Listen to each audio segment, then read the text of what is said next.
स्वामी रामकृष्ण परमहंस जी कहते हैं, इस दुर्लभ मानव जन्म को पाकर भी जो इस जीवन में भगवान को पाने की चेष्टा नहीं करता, उसका जीवन व्यर्थ है। भगवान का नाम रटो, उनका गुणगान करो, सत्संग करो, बीच बीच में भगवान के भक्तों तथा साधु पुरुषों के दर्शन करो। मनुष्य का मन यदि दिन रात दुनियादारी, संसारिक कर्तव्यों और दायित्वों में लगा रहे तो वह भगवान का चिंतन नहीं कर सकता। कभी कभी एकांत में जाना और भगवान का चिंतन करना आवश्यक है। सत्य और असत्य का विवेक सदा करना चाहिए। केवल भगवान ही सत्य है, वे ही नित्य वस्तु है, बाकी सभी कुछ असत्य है, अनित्य है। इस प्रकार के विवेक द्वारा अपने मन से अनित्य वस्तु को झाड़कर फेंकना चाहिए। तात्पर्य ये है कि भगवान से वैसा ही प्रेम करना चाहिए जैसा माँ अपने बच्चे से, सती स्त्री अपने पति और संसारी पुरुष अपनी धन दौलत से करता है। प्रेम की, आकर्षण की, इन तीनों की शक्तियों को मिलाकर भगवान की ओर लगाओ, तुम निश्चित ही उनके दर्शन कर पाओगे। स्वामी जी कहते हैं, इस दिव्य प्रेम को प्राप्त करने के लिए एकांत में जाना आवश्यक है। जैसे दूध से मक्खन निकालना हो तो उसे एकांत में रखकर दही जमाना पड़ता है। यदि उसे बहुत अधिक हिलाया डुलाया जाए तो वह दही नहीं जम पाता। इसके बाद और सब काम को छोड़कर एक शांत स्थान पर बैठाकर दही को मथना पड़ता है, तब कहीं मक्खन मिलता है। इस प्रकार एकांत में बैठकर भगवान का ध्यान करने से ज्ञान, वैराग्य और भक्ति की प्राप्ति होती है। जब तक लज्जा, घृणा और भय ये तीनों विद्यमान है, तब तक भगवान के दर्शन नहीं हो सकते। जैसे तराजू का भारी पल्ला नीचे की ओर तथा हल्का पल्ला ऊपर की ओर जाता है, इसी प्रकार व्यक्ति संसारिक चिंताओं से भाराक्रांत है, वह संसार में डूब ही जाता है, और जो व्यक्ति कम चिंता करता है वह भगवान के चरणों में उठ जाता है। तो फिर सवाल ये उठता है कि भगवान के लिए व्याकुलता किस प्रकार की होनी चाहिए।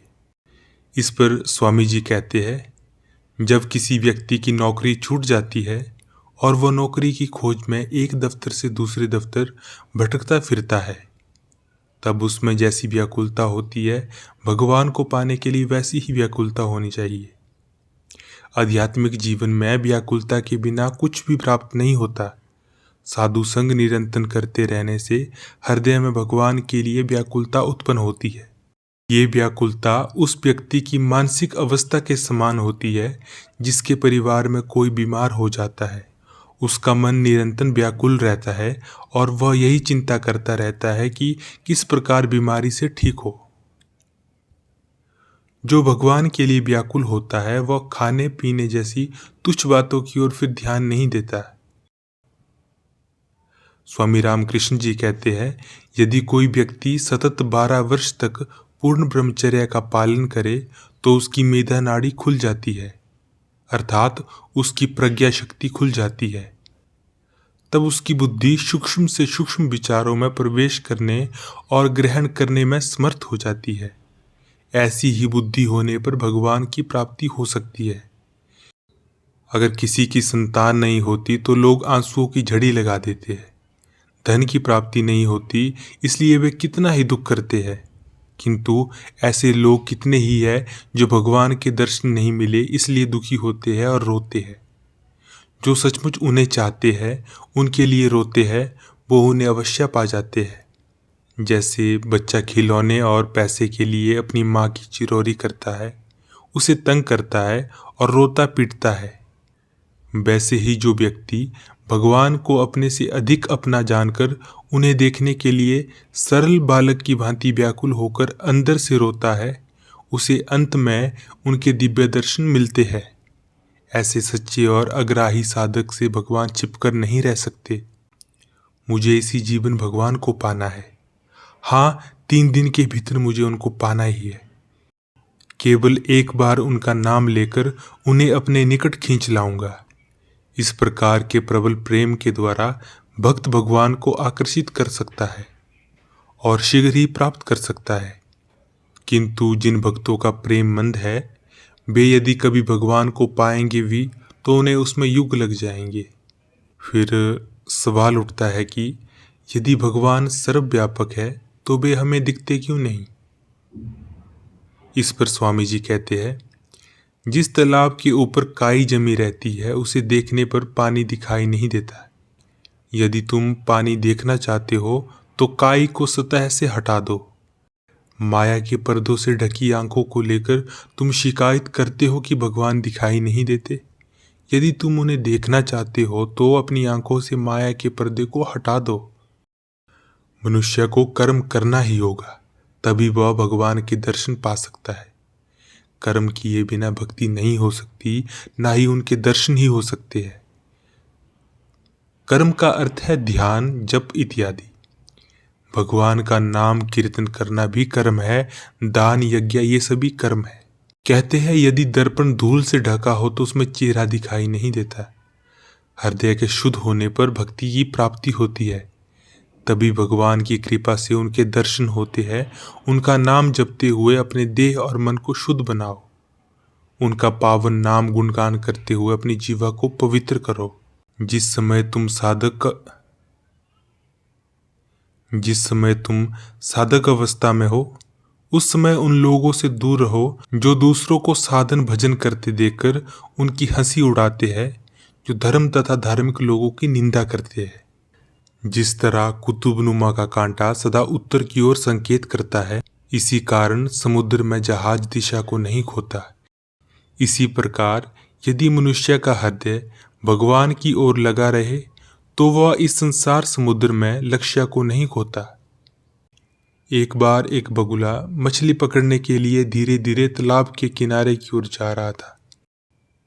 उसके पीछे से एक ब्यात उसे लक्ष्य बनाए उस पर निशाना लगा रहा था, किंतु बगुले का उस ओर बिल्कुल ध्यान नहीं था।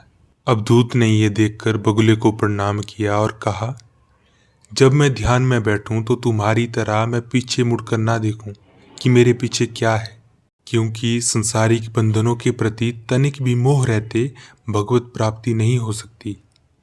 धागे में यदि एक छोटा सा रेशा भी बाहर निकला रहे तो वो सुई के भीतर नहीं जा सकता। जिस प्रकार पोटली फटकर सरसों के दाने यदि चारों ओर बिखर जाएं तो उन्हें बटोरना बड़ा ही कठिन हो जाता है, उसी प्रकार संसारिक वस्तुओं के पीछे इधर उधर दौड़ने वाले मन को अंतर्मुख तथा एकाग्र करना अत्यंत कठिन है। स्वामी जी कहते हैं कि साधु संग धर्म साधना का एक प्रधान अंग है। जिस प्रकार बाघ दूसरे पशुओं को खा डालता है, उसी प्रकार भगवत अनुराग रूपी बाघ काम, क्रोध और अन्य विकारों को खा जाता है। एक बार जब हृदय में यह अनुराग उदित होता है तब कामादि विकार नष्ट हो जाते हैं। जिस तरह तोते के गले से कंठी निकल जाने पर उसे पढ़ाया नहीं जा सकता, बचपन में ही उसे पढ़ाना चाहिए, इसी प्रकार बुढ़ापे में मन को भगवान की ओर लगाना अति कठिन हो जाता है। युवावस्था में ये सरलता से हो सकता है। जब किसी वस्तु के लिए आंतरिकता के साथ मन और मुख एक करके प्रार्थना की जाती है तब वह प्रार्थना भगवान सुनते हैं। पर जो मुंह से कहता है हे प्रभु ये सब कुछ तेरा है, पर मन में सोचता है कि ये सब मेरा है, उसकी प्रार्थना का कोई फल नहीं होता। स्वामी जी कहते हैं कि तुम्हारे भावों में किसी प्रकार का छल कपट ना हो, दिल के सच्चे निष्कपट बनो, मन मुख एक करो, तुम अवश्य सफल हो जाओगे। सच्चे और सरल हृदय से प्रार्थना करो, वे तुम्हारी प्रार्थना अवश्य सुनेंगे। जिस तरह राजा के पास पहुंचना हो तो द्वारपाल या प्रहरी आदि कर्मचारियों को संतुष्ट करना पड़ता है, उसी प्रकार राजधिराज ईश्वर के पास पहुंचने के लिए, उनकी कृपा को प्राप्त करने के लिए साधन भजन, भक्त सेवा तथा साधु संग खूब करना पड़ता है। विषय चिंतन तथा संसारिक दुश्चिंताओं से मन को अस्थिर ना होने दो।